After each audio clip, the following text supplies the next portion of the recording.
screen as John Rambo in Rambo 3.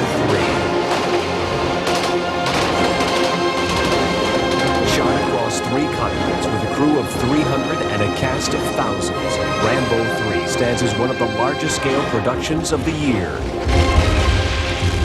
What will set Rambo 3 apart from the other 2 Rambos is it's much bigger, and we're trying to make this as realistic as possible. So to do this has been a difficult affair.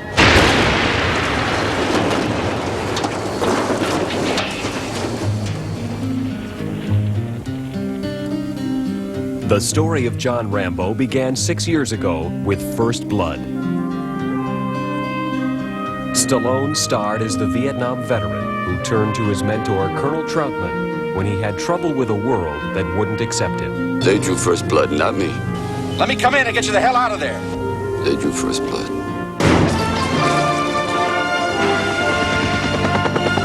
The relationship between Rambo and Troutman, played by Richard Crenna, was strengthened in Rambo First Blood Part 2 as they joined forces in the blockbuster action film. Do we get to win this time? This time it's up to you. Now, in Rambo 3, John Rambo and Sam Troutman are faced with their greatest challenge, assisting Afghan freedom fighters in their conflict with Soviet forces. We want to investigate the problem. They've asked me to go in, and I want you to go with me, John. My war is over. Rambo.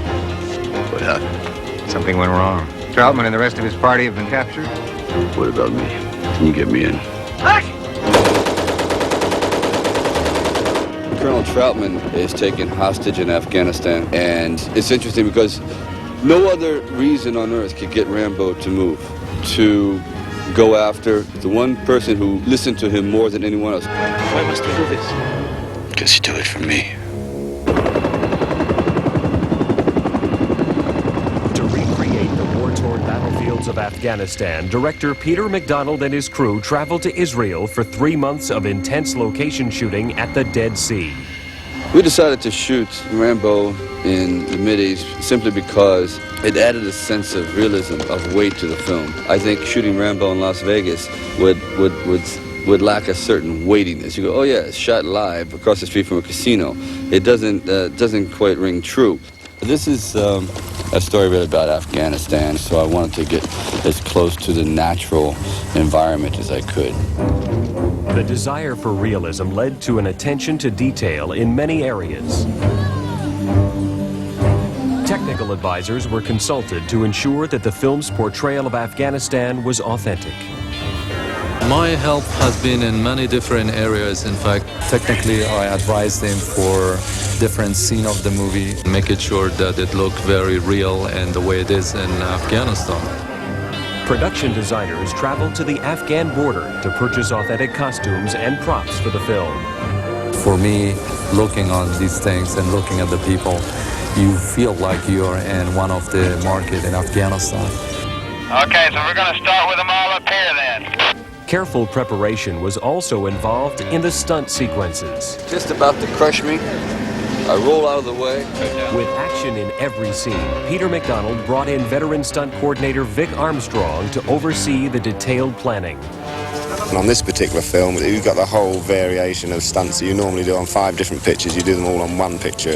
We have horse work, we have aerial work with helicopters, we have a lot of explosions, which is all very dangerous. As much action as we've had in the other films, this film has even more action. It's broader in scope, and now it becomes a much broader canvas.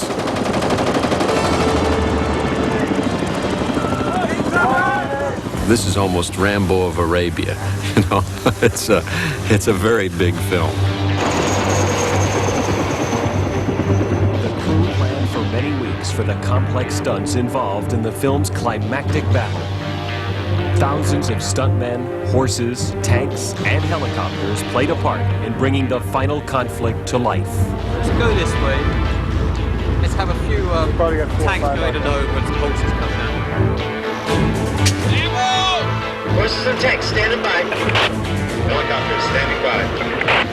Effects are set. We're ready to go. Here we go now. Visita mi canal.